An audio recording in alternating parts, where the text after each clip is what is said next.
আসসালামু আলাইকুম দর্শক, matrimonial.com.bd এর পক্ষ থেকে আমি অনন্যা সকলকে স্বাগত জানাচ্ছি শরীয়তপুরের ২৬ বছর বয়সী একজন মুসলিম পাত্রীর বিয়ের প্রতিবেদনে।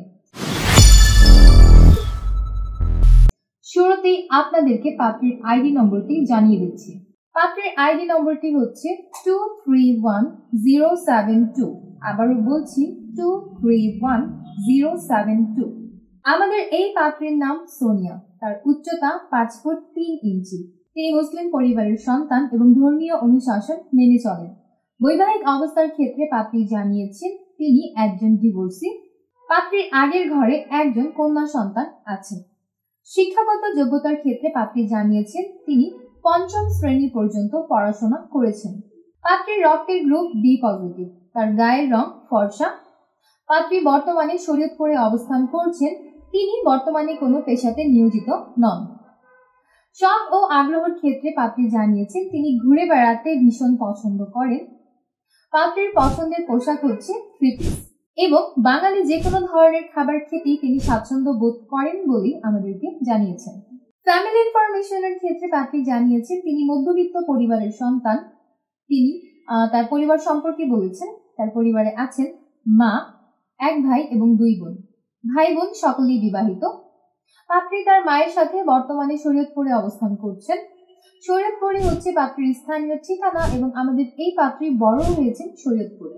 পাত্রী আমাদেরকে জানিয়েছেন জীবনসঙ্গী হিসেবে তিনি একজন ভালো মনের মানুষকে সন্ধান করছেন। পাত্রের বয়স কমপক্ষে 30 থেকে সর্বোচ্চ 40 বছরের মধ্যে হতে হবে। পাত্রের উচ্চতা কমপক্ষে 5 ফুট 5 ইঞ্চি এর উপরে হতে হবে। পাত্রকে অবশ্যই মুসলিম পরিবারের সন্তান হতে হবে এবং ধর্মীয় অনুশাসন মেনে চলতে হবে।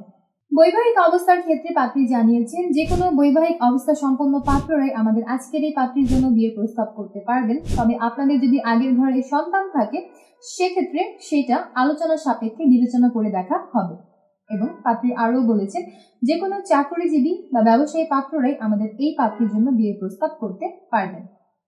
গায়ের রঙের ক্ষেত্রে পাত্রী বলেছেন উজ্জ্বল শ্যামলা গায়ের রঙের অধিকারী পাত্র যারা আছেন তাদের বিয়ের প্রস্তাবটি তিনি প্রাধান্য দান করবেন। কমপক্ষে এসএসসি কমপ্লিটেড পাত্র যারা আছেন তারাই আমাদের আজকের এই পাত্রীর জন্য বিয়ের প্রস্তাব করতে পারছেন। তবে ধূমপান গ্রহণযোগ্য হবে না। বাংলাদেশের যে কোনো জেলার পাত্রদের বিয়ের প্রস্তাবে আমাদের এই পাত্রী আগ্রহী আছেন। তবে শরীয়তপুর এবং শরীয়তপুরের আশেপাশের জেলার পাত্র যারা আছেন তারা যদি বিয়ের প্রস্তাব করেন আপনাদের প্রস্তাবকে সবথেকে বেশি অগ্রাধিকার প্রদান করা হবে। এবং আমাদের এই পাত্রী আরও জানিয়েছেন তিনি প্রবাসী প্রস্তাবেও সমানভাবে আগ্রহী আছেন। তাই যারা এই মুহূর্তে প্রবাসী অবস্থান করছেন এবং পাত্রীর সাথে কথা বলে দেখতে যাচ্ছেন তারাও আমাদের এই পাত্রীর কাছে বিয়ের প্রস্তাব করতে পারেন, কারণ তিনি প্রবাসী প্রস্তাবকেও গ্রহণযোগ্যতা প্রদান করবেন। এই ছিল দর্শক আমাদের আজকের পাত্রীর বিয়ের প্রতিবেদন শুনে যাদের ভালো লাগছে এবং পাত্রীর সাথে কথা বলে দেখতে চাচ্ছেন এখনই ডাউনলোড করবেন ম্যাট্রিমোনিয়াল অ্যাপ। সম্পূর্ণ ফ্রিতে রেজিস্ট্রেশন করে একটা অ্যাকাউন্ট ওপেন করবেন। আপনার অ্যাকাউন্টের সার্চ অপশনে গিয়ে পাত্রীর আইডি নম্বরটি সার্চ করবেন। অতঃপর তার প্রোফাইলের কন্ট্যাক্ট থেকে নম্বর নিয়ে সরাসরি যুক্ত হয়ে যাবেন আমাদের এই পাত্রীর সাথে। এবং আপনারা যারা চাচ্ছেন আমাদের মাধ্যমে সরাসরি পাত্রীর সাথে যুক্ত হতে আপনারা পেজে আমাদের হটলাইন পেয়ে যাবেন এবং বিভিন্ন এজেন্টদের হোয়াটসঅ্যাপ নম্বর দেখতে পারবেন। সেই সকল নম্বরে সকাল 7টা থেকে রাত 9টা 30-এর মধ্যে কল করে আপনারা আপনাদের পছন্দের পাত্র পাত্রীর সাথে যুক্ত হতে পারবেন। এবং যারা অলরেডি আমাদের অ্যাপসটি ডাউনলোড করেছেন রেগুলার আপনার অ্যাপসটিকে প্লে স্টোর থেকে আপডেট করতে ভুলবেন না। এতে করে আমাদের নিত্য নতুন ফিচার যেগুলো আমরা অ্যাপসে অ্যাড করছি সেগুলো ইউজ করতে আপনারই সুবিধা হবে এবং আপনার পছন্দের পাত্র পাত্রী আপনি খুঁজে পাবেন অভিনব পদ্ধতিতে। আমি অনন্যা আজ বিদায় নিচ্ছি। দেখা হচ্ছে পরবর্তীতে নতুন কোনো পাত্র পাত্রীর বিয়ের প্রস্তাবে। ততক্ষণ পর্যন্ত যে যেখানে আছেন ভালো থাকবেন, সুস্থ থাকবেন। আল্লাহ হাফেজ।